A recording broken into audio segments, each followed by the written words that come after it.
袁冰妍团队有点着急，心情可以理解，但是刷存在感不是时候。袁冰妍因为偷税漏税事件口碑大跌，让原本就没有大火的她雪上加霜。一来演艺事业势必受到影响，二来未来的前景尚不明朗，哪怕可以继续留在娱乐圈，之后的路并不好走。因为网络的记忆越来越强，不会随着时间的流逝而彻底淡忘。那个网络是没有记忆的年代已经一去不复返，着实替袁冰妍着急。本身走红的就晚，现如今又这个状态，感觉莫名的得不偿失。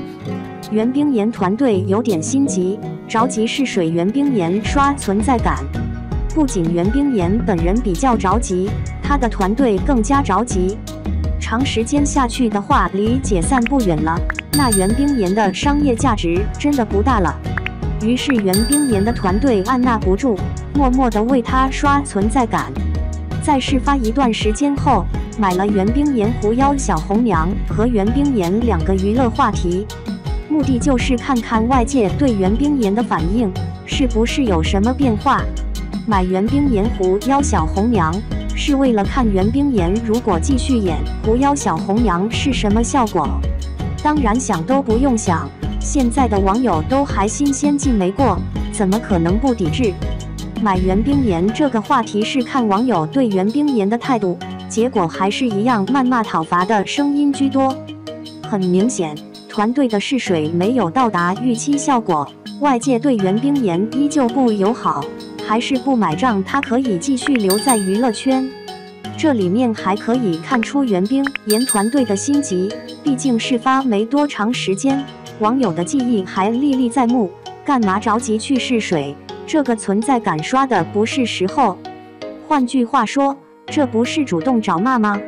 本来就对你言之凿凿，你还主动往枪口上撞，反而败坏袁冰妍的好感度以及路人缘。团队着急可以理解，但现阶段不是时候。同时不可否认，袁冰妍团队是为袁冰妍好，想让她尽快事业恢复正常。娱乐圈竞争太激烈了，晚一段时间不确定性就增加一些，长此以往真的被软性封杀，没有出头之日了。袁冰妍今年即将满30岁，本来这个年龄段机会就越来越少，一旦拿不到好资源的话，以后真没戏。奈何就算这样，现阶段试水还是不是时候。一方面上文提到，事发没过多长时间，网友还记忆犹新，主动刷存在感不免给人不知悔改、安然无恙的可恶嘴脸。留你在娱乐圈，竟然这么快开始高调，你以为你是琉璃里面的战神？可惜你不是啊。